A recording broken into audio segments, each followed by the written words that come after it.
আসসালামু আলাইকুম রহমতুল্লাহি বারাকাতুহ। আজকে আপনাদের জন্য নামাজের গুরুত্বপূর্ণ একটি মাসআলা নিয়ে আলোচনা করব। সকলে মনোযোগ দিয়ে মাসআলাটা শুনবেন।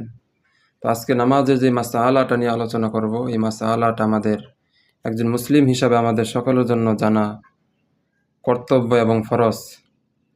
কারণ নামাজ যেরকম ফরজ, নামাজের মাসাইল জানাটাও ফরজ, অন্যথায় আপনি ইবাদত করতে পারবেন না।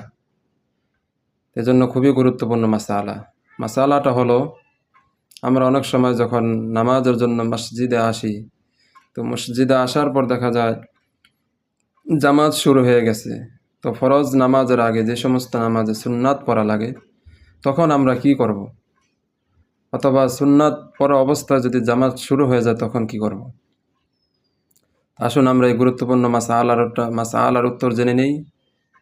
এই মাসআলার উত্তর হলো, কেউ যদি এসে দেখে ফরজ নামাজের জামাত শুরু হয়ে গেছে, ধরেন জোহরের নামাজ কেউ আসছে, তো জামাত শুরু হয়ে গেছে, তাহলে সে কি করবে? সে কি সুন্নাত পড়বে নাকি জামাতে শরিক হবে? এখানে নিয়ম হলো, ওই ব্যক্তি ইমাম সাহেবের সাথে ফরজ নামাজে শরিক হবে, জামাত পড়বে। জামাত শেষে 2 রাকাত সুন্নাত পড়বে, তারপরে জোহরের আগে যে 4 রাকাত সুন্নাত ছিল সে যেটা পায় নাই সেটা আদায় করবে।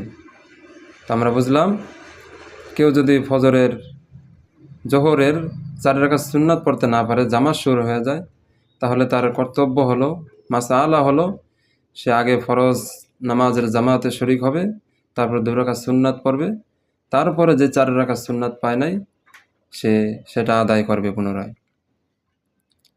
এমনিভাবে আমাদের যে সমস্ত নামাজের সুন্নাতগুলো আছে, আমরা সেই নামাজের সুন্নাতগুলো এভাবে ফরজ জামাত শেষে, তারপরে সুন্নাত শেষে, তারপরে আমরা যেটা পাই নাই সেটা আদায় করব। তাহলে আমাদের সুন্নাত আদায় হয়ে যাবে। তো এখন আরেকটা যে মাসআলা বলতে চেয়েছিলাম, যে সুন্নাত পড়া অবস্থা জামাত শুরু হয়ে গেছে, তখন কি করবেন? যদি এরকম হয় যে আপনি সুন্নাত পড়তেছেন, 2 রাকাত সুন্নাত পড়া হয়ে গেছে, আরও 2 রাকাত আছে, জামাত শুরু হয়ে গেছে, আপনার যদি এরকম হয় যে আপনি 2 রাকাত শেষ করে জামাত ধরতে পারবেন, তাহলে সুন্নাত পড়বেন, তারপর জামাত ধরবেন। আর যদি এরকম হয় না, আমি এখন সুন্নাত শেষ করতে পারবো না, বা সুন্নাত শেষ করতে গেলে আমার জামাত তরক হয়ে যাবে, তাহলে তার জন্য উচিত হলো সে যেন সুন্নাত ছেড়ে দেয় এবং ফরজ নামাজের জামাতে তাকবীর উলার সাথে যেন সে শরিক হয়। আশা করি এই মাসালার সকলে বুঝতে পেরেছেন।